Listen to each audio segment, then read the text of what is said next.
अगले दशकों में भारत दुनिया के टॉप 5 शिप बिल्डिंग नेशंस में से एक होने जा रहा है।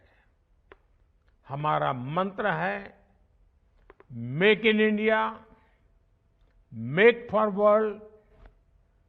मैरीटाइम क्लस्टर्स के विकास के जरिए हम शिप बिल्डिंग स्टेक होल्डर्स को एक साथ लाने के इंटीग्रेटेड अप्रोच पर काम कर रहे हैं।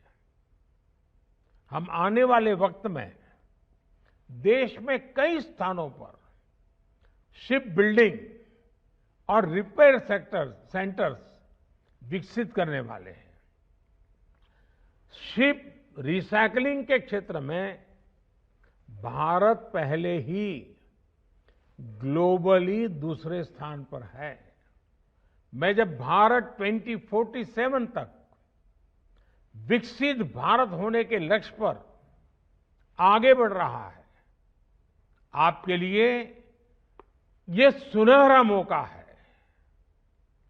मैं विश्व भर के आप सभी निवेशकों को फिर आमंत्रित करता हूं कि आप भारत आएं और विकास के रास्ते पर हमारे साथ मिलकर चलें। हम साथ चलेंगे, हम साथ साथ मिलकर के नया भविष्य भी बनाएंगे।